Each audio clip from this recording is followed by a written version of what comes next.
Jesuit education that we have today is a unique combination of two different types of education structures. These two types are university and humanistic. University means that there is an emphasis on teaching the students only the material that they need for their given job. John O'Malley furthers this idea by defining it as professionalized learning. These universities only cared about logic and knowledge, and only wanted what could be proven by science. Now, it was not until the Renaissance when workers started to specialize and focus on specific jobs. And through the Renaissance, humanistic schooling was created. This is the study of ancient work.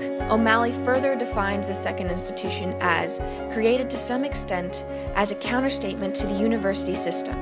He thought of it as an emphasis on the theoretical and critical thinking, whereas the previous university system only had an emphasis on what could be proven by science and knowledge. After reviewing these two types of schooling, the Jesuits combined them to have a balance of learning in order for the students to be able to go into the world with a greater value of knowledge and skill set. The Jesuits didn't think of the two forms of education as separate, but rather as complementary. The Jesuits thought that combining these two would create an intellectual environment that included both analysis and logic. This is the combination of schooling that Santa Clara University presents today. SCU offers its students classes in the arts and sciences, and thusly fosters the combination of critical thinking and logic in everyday classrooms. With this new form of schooling came a new emphasis on Jesuit education, and because of this emphasis, it is seen through the Jesuit methodologies and pedagogy. The value of education according to these methodologies and pedagogy is that it is a collaborative process and helps bring students out of their comfort zone.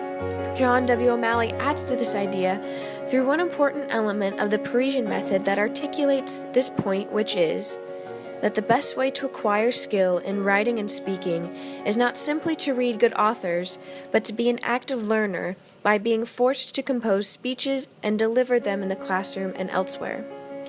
For example, at SCU, the small classes help students come out of their comfort zones by having class discussions where each student is asked to participate, such as in this very CTW class.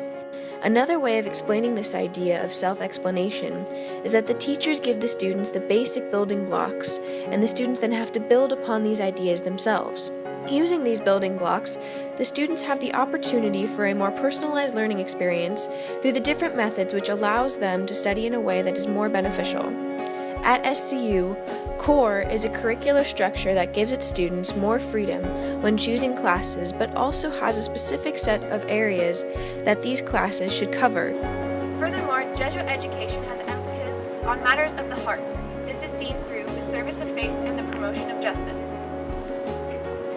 The service of faith and promotion of justice are when students are taught a vast arrangement of knowledge, but they must use this knowledge to go out and help others.